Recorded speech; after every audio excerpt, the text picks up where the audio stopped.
Hey guys, welcome back to another episode of Dark Crossroads. This is your host Roxanne Fletcher, and today we're covering a case that was sent in to us. I did as much deep diving on this case as I possibly could, but there is not a lot of information out there. The places that I did get my information from was a lot of Wikipedia, Uncovered, the Charlie Project, Reddit, just a lot of sources like that. But I think that it's very important that I cover this case and a lot of other podcasts cover this case to shed more light on it, because unfortunately this case is still unsolved to this day. It has remained a cold case for a long time. So let me introduce you to Alicia Markovich.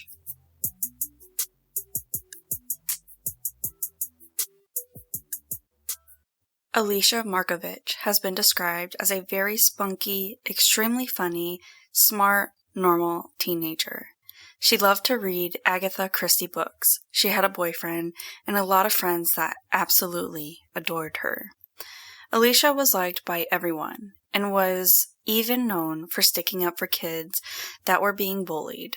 These kind of people I love so much and I hold very dear to my heart. Alicia was a freshman at Winburn Area High School at the time of her disappearance. She was an AB student and a member of her high school's track team. Alicia's mother, Marcy Vitko Nee Smith, had custody of Alicia in 1987, and they resided in Winburn, Pennsylvania. Sunday, April 26 of 1987, was a nice, clear, sunny day, reaching about 64 degrees. Alicia's father, John Markovich, picked her up in Winburn around 9:45 a.m. for an unscheduled day visit to his home about 45 minutes away in Blairsville, Pennsylvania. Interestingly, Alicia had begged her friend Christy B to go with her on this visit to her father's the night before, but Christy was not able to go with her. Alicia grabbed the purple sunglasses that she had borrowed from another friend named Ronnie and headed out the door. She was supposed to join her track team for a car wash fundraiser that day, but she and her mother decided she should go with her father instead. Alicia left the house after asking Marcy how she looked, wearing a white crop top with yellow, blue, and red stripes, a pair of jeans, and tennis shoes. Marcy told her daughter that she looked great, said she loved her, and that if a conversation about the child support came up, that Alicia was to say, "Talk to Mom about it." Marcy did not know that this would be the last time that she would ever see her daughter again. Alicia's father alleges that he and Alicia had gotten into an argument about her school grades, her choice of friends, Alicia's boyfriend, and her mother's request for an increase in child support from $100 a month to $200 a month. The court hearing for the child support increase was to be held that Wednesday on April 29th. John Markovich then told authorities that Alicia walked out of his residence very abruptly and never looked back towards his house. He states that he called after her and told her to return home by 8 p.m. He believed that she was going to a friend's house at the trailer park he previously lived at, or she possibly was heading to downtown Blairsville. Both places were approximately 2 miles away from his residence. Alicia was carrying the purple sunglasses, but left all of her other belongings behind. Marcy tried calling her daughter throughout the afternoon to remind Alicia to be home early since the next day was a school day, but she never received an answer. Marcy eventually headed off to bed, and finally John called Marcy back at around 1 a.m. and said, "Marcy, she's gone." Marcy's response was, "What do you mean she's gone?" John stated that when Alicia didn't return by 8 o'clock, that he had gone looking for her, but he could not find her anywhere.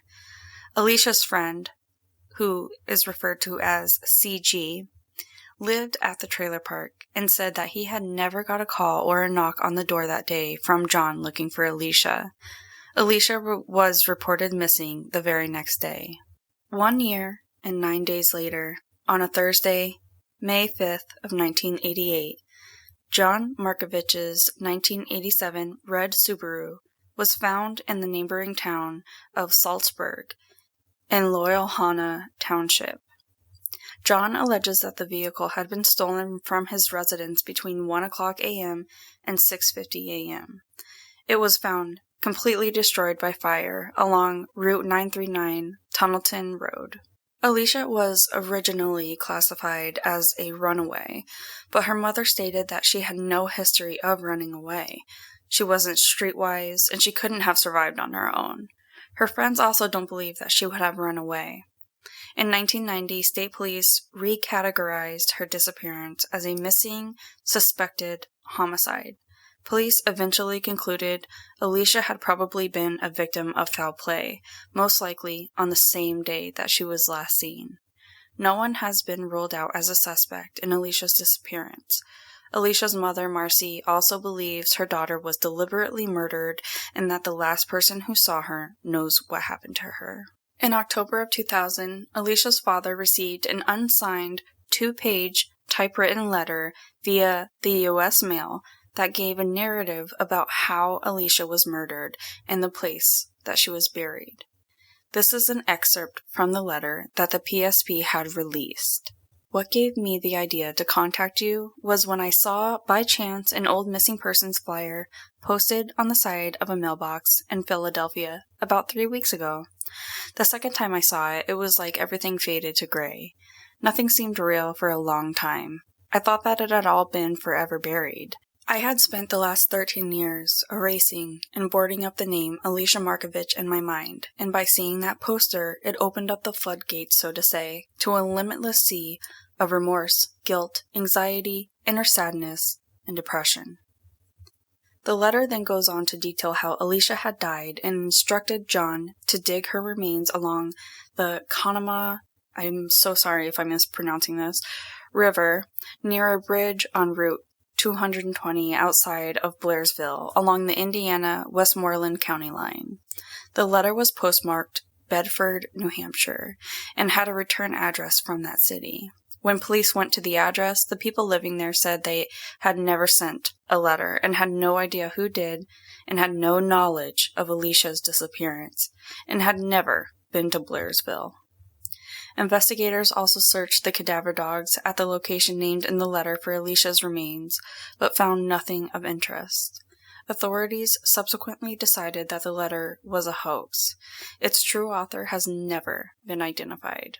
Alicia's mother, Marcy, attended a press conference scheduled by the Indiana Barracks PSP on April 26 of 2011 for the submission of Alicia's baby teeth for DNA profiling, and to also bring attention to the case more. John Markovich, the father, never showed up to this press conference for his missing daughter, claiming that he could not get out of work from the salt mine in Painesville, Ohio, where he had worked part-time since 1998. He instead sent his wife, Deb Markovich, to speak on his behalf. Alicia's DNA from the submitted baby teeth has been compared to Penny Doe, who was found in Monroe Township, Pennsylvania, on July 22, 1990. They had a lot of similarities, but it was not a DNA match. In August of 2021, Alicia's mother, Marcy, and her neighbor, Pat, enlisted several of Alicia's close friends and started an awareness campaign. They are advocating as to why Alicia's disappearance has not been actively investigated and to get new leads. The PSP said that the investigation has always been active and open, that they do a follow-up on any tips or leads that are submitted. The PSP said that it has been a long time since they had gotten any new tips, leads, or information to be investigated on this case. They also say that no person has ever been ruled out as a suspect. Alicia has not been seen or heard from, and there has been no activity on her bank account and also no activity on her social security number since 1987. Alicia was only 15 years old at the time of her disappearance on April 26 of 1987. If she were alive today, she would be 51 years old. She is described as a white Caucasian female, about 5'2", 120 pounds with brown hair, blue eyes, and pierced ears. Marcy searches Blairsville for her daughter and puts missing person posters wherever she possibly can. John files a missing persons report with the Blairsville Police Department. Alicia is initially classified as a runaway, a categorization to which her mother strongly objects. She states that her daughter had no history of running away. In 1998, Alicia's grandmother ends up tragically passing away. A cousin tells Marcy that if Alicia were still alive, she would have come home when her grandmother passed, as the two were very close. This obviously made the family realize that Alicia may never come home. In 2011, Pennsylvania State Police announced they are taking a fresh look at the case. They request that anyone who had known Alicia or her family at the time she went missing to please come forward and speak to investigators. They do confirm that they are initially starting over from scratch and would be talking to people who had previously been interviewed. Investigators admit that they believe Alicia has been killed. A billboard is placed only 50 feet from the home from which Alicia had disappeared. This obviously starts a new awareness and hopes of finally bringing Alicia home. The original Justice for Alicia Markovich Facebook group was created to share and talk about Alicia and her story. And there was also a website that was created to raise awareness for her too, with a lot of resources about this case called justiceforaliciamarkovich.com. On the 35th anniversary of her disappearance, April 26 of 2022, family and friends hold a candlelight vigil in remembrance of Alicia Markovich.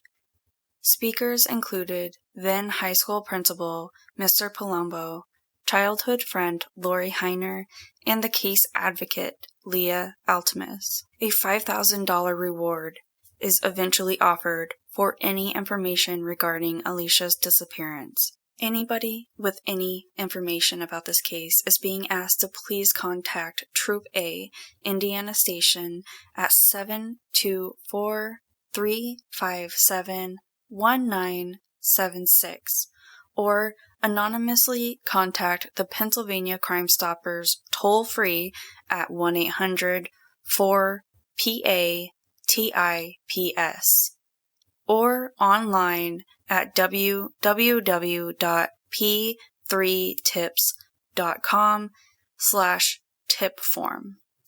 All callers to Pennsylvania Crime Stoppers remains anonymous and could be eligible for a cash reward for any information that leads to an arrest, the solving of a crime, the cold case, or the location of a wanted person, fugitive, or missing person. Windber Area High School class of 1990 ended up dedicating a song to Alicia during their graduation ceremony, and the song is Fire and Rain by James Taylor. I also just wanted to read a few memories and heartfelt things that people have written on the website Justice for Alicia Markovich. They have this section where friends and family members could write in and just share their funny stories and memories about her. One person wrote, "She was just beautiful. I miss her spunk, her sarcasm, humor, and energy. She will forever be in my heart and my memory." Another person writes, "Not a day goes by that I don't think about Alicia. Her smile, her spunk, and her laugh. The world was robbed of a beautiful soul the day that she vanished." And another one is, "The story of how I met Alicia for the very first time just shows what type of person she truly was. There was a bunch of us hanging out down the street, and this older girl decided for whatever reason, probably because I was the youngest girl there, that she didn't like me and was going to beat me up. I was about 10 years old. She was yelling and cursing at me, and out of nowhere comes this girl flying in. She shoved the bully so hard she knocked her on her butt. She yelled at her and said, 'This is my friend. You have a problem with her, then you have a problem with me.' The next thing I know, the bully gets up and runs away. The superhero turns and looks at me, smiles the most beautiful smile, and says, 'Hi, my name is Alicia. I doubt that bully will ever bother you again.' We laughed and went to Anderson's. I bought her a soda and some penny candy for sticking up for me, and that was the start of a beautiful friendship."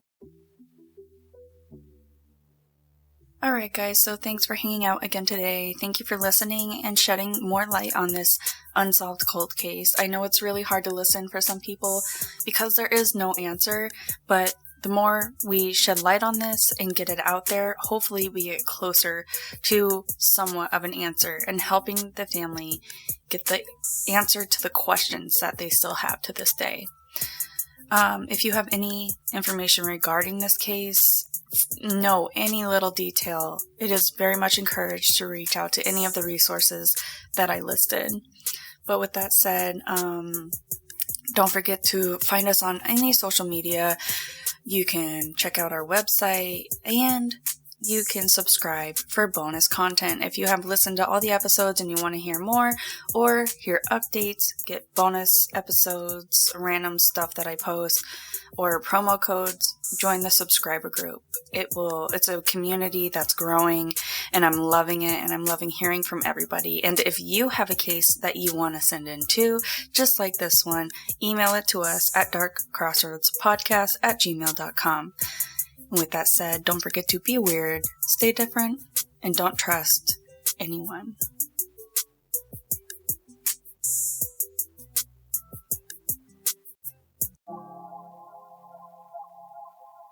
Dark Crossroads Podcast is brought to you by Problem Wildlife.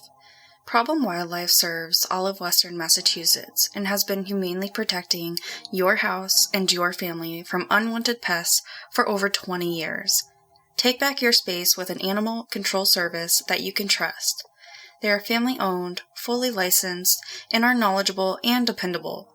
To find out more about their services, simply visit their website at www.problemwildliferemoval.com. Again, that is www.problemwildliferemoval.com, and their information will be included in our show notes.